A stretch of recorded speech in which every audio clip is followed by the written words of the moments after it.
Self-made billionaire Warren Buffett sharing one of the many secrets to success when he joined me recently. He is no doubt an even richer man tonight after the Dow Jones hit a record high of 16,000 today. It closed just off that mark at 15,976. Will join me tonight another world-class investor, His Royal Highness Prince ALWALEED bin Talal of Saudi Arabia, CEO of the Kingdom Holding Company, and the man known as the Arabian Buffett.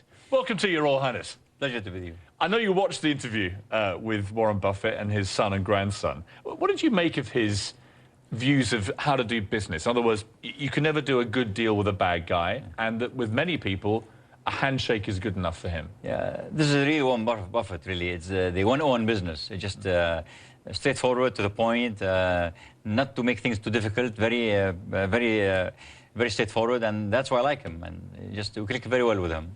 I actually emailed him today. You might like this, and I asked him to give me some questions for you, given that you are known as the Arabian Buffett. And the first one he said he'd be very interested to know, what is the #1 worry that you have about investing in American equities right now, given that you have so many stakes in so many great American companies, from Apple to Twitter to others? Yeah, the big worry is not really from the economy itself or the business or the companies. The worry is that the political fight in Washington really impacts the stock market, impacts the sentiment in the United States.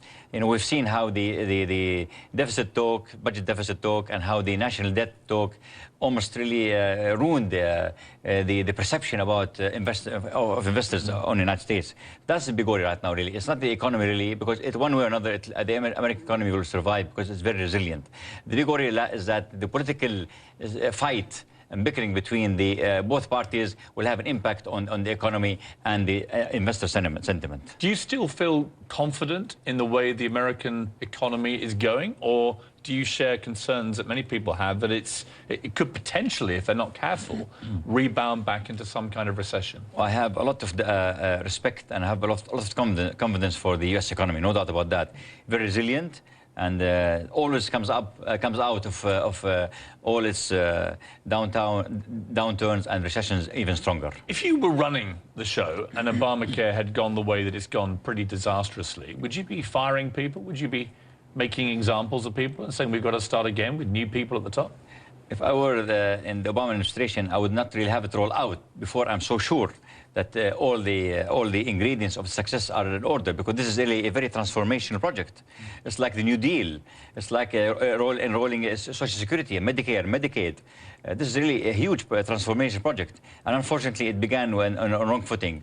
So clearly Obama right now is not going to really rescind it or have it changed dramatically. He will for sure try to patch it up, and this is going to create more instability in the coming months or years to come. One rollout that did go very well was Twitter, and you were a big investor. I think $300 million you staked in Twitter. Obviously, you've made a very handsome return, Your Royal Highness. Why did you like Twitter so much?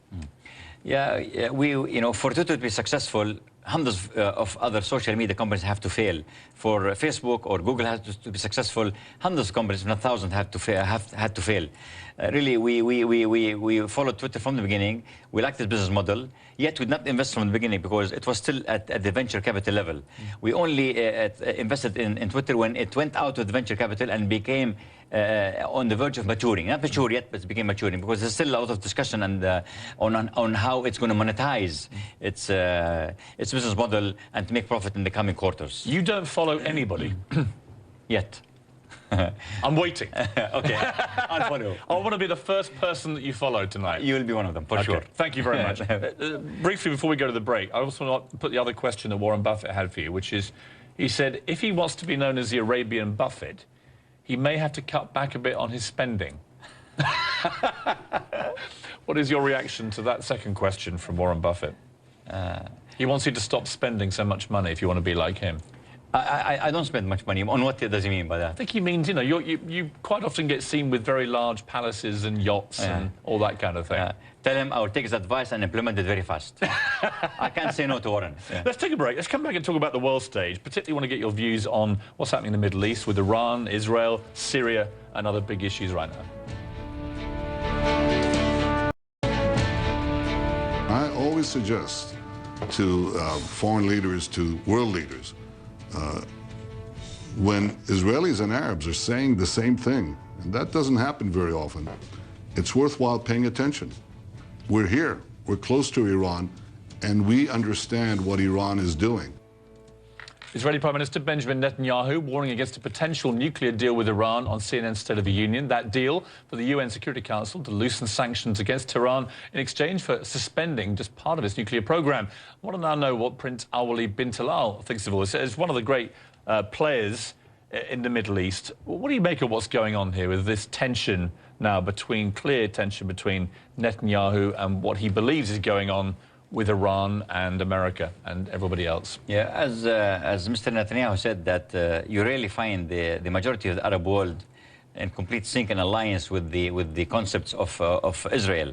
And as far as Iran is concerned and its nuclear program, there's unanimity whereby the Arab world, and at least for Saudi Arabia and the Gulf region, are very much concerned and worried about the Iranian nuclear program, and even more so concerned about any concessions that the Obama administration may give Iran in its nuclear program, whereby the results of the economic sanctions that brought Iran to the negotiation tables disappear. What about Syria? Do you trust Assad when he says he'll give up his chemical weapons? It's not a matter of trust. That's the deal that Mr. Putin brokered between him and the U.S. administration was really a lifetime opportunity for him to survive. And, you know, he was on the verge of being hit by the U.S. and United States. So for sure he's going to give it up, and he did abide by the first phase of that the decommissioning of his chemical weapons by destroying all the material that were used to build these chemical weapons, and which was November 1st. But now the next most important deadline is June, whereby by that deadline all his chemical weapons have to be destroyed. In Saudi Arabia, clearly there's a clock ticking. The oil is running out, and America is beginning to pump out more and more oil and becoming much less reliant on any Saudi oil. Do you think people back in Saudi Arabia fully understand the dangers of what is going on here? This is a very good question. It is very clear that the dependence of the United States on oil, and even the Western world, is diminishing. Actually, the United States is on the verge of being not only oil-sufficient country, but also being an oil exporter. So clearly, the dependence on oil is going to diminish because of the discoveries that are happening on oil and gas, classical oil and gas, and also the production in shale oil. So it's very important for the OPEC countries, and especially Saudi Arabia in this case, to have less dependence on oil. As it stands today, 92% of our budget depends on oil, which is really, it's a time bomb. It's a time bomb, and I'm being very public about that and vocal in Saudi Arabia, and pushing the ministers really to be alert to that situation, which is really very serious. Prince ALWALEED, it's always good to see you. Thank you very much indeed for coming in, sir. Pleasure to be with you. Thank you.